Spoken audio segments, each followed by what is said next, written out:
months ago. He was ill. Excuse me for crying, but I always cry. He was ill and on oxygen for 27 years. Thanks for the Kleenex, I need it. And the last 3 years of his life were pretty homebound. He needed 24/7 care, and he had multiple health issues. It was done by me and my 2 wonderful children. He was given 1 year to live when he was diagnosed 27 years ago. He made 27 years. God is good. And it was a lot of God's help that got us through those years. We talked many times about coming to the little church on Bend at Birch Street, many times as we passed. But because of his health conditions and being homebound, it was not possible. After he passed, I thought I was Superwoman. Actually, to tell you, for the first 4 months after his death, I thought, what's all this grief talk about? It's nothing. I can handle this. I'm Superwoman. I don't need pills. I don't need anything. And then, well, 4 months started, and I started to feel the grief. I felt a strong urge to go to church. Jesus was pushing me. People recommended a mega church. I thought, no, I'm starting in a small church, and I'm going to that small church on the Bend on Birch Street. I came to this church 3 times. The first time I came in the door, I was greeted by Vicky. Hugging me, and I thought, who's this woman? And all I could do to walk in the door, but it felt good. I sat in the back. I listened to the sermon of Pastor Ivy, and I cried. And I started crying. I am a diabetic, and I have a watch that reads my anxiety for diabetes, and it starts beeping. I'm covering my watch, trying to conceal it. I'm crying, I'm trying to wipe the tears, and I'm crying. As soon as the service would end, I was like, I have to get out of here, and I exited fast. I got to my car, I cried all the way home. Next Sunday come, I know I wanted to come again. I did the same. I sat in a different spot, thinking it'll be a little bit better. I'll move over to this side. When I moved over to this side, there was a whole row of women. And I kept thinking, why are all those women sitting in one row?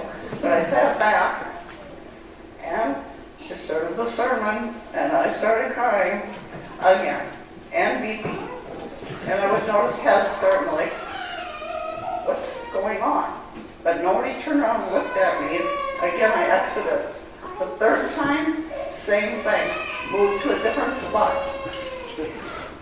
It was coming up to the 4th Sunday, and I wanted to come to church, but I knew I needed help. I had hit rock bottom with grief. I called the church, I left a message. I don't know what day it was, everything was a blur. And I thought, I gotta do something before I go there again. There's something wrong with me. It was Saturday, driving down Birch Street, coming down, going west, and I seen all the cars at the church. The wheel of my car turned into the parking lot, and God was with me. I parked. I remember walking across the parking lot. I remember walking into the church. Walked into the church. There's no one there. But I heard women's voices. And I went to follow the voices down towards the chapel. And there was women in there doing some type of craft with some host or something. They were creating. That's all I remember seeing. And somebody came out to me. And I did finalize who it was. It was you, Sarah. They came up to me and said, can I help you? And I said, yes, I need help really bad. It's the pastor here. She goes, no, but her mom is. She's in the kitchen. I'll go get her. And I'm like, her mom is here, but she's not here. And I need help. Up came Linda. What a blessing. She said to me, can I help you? And I said, I need help. And she says, okay. And I said, I left a message, but I need to talk to the pastor because I really have a problem. And she says, okay, I'm her mom, but I can get a message to her. And all of a sudden I broke down and she goes, do you need to talk? And I said, yes. We came out to the front, we sat on that couch right over there.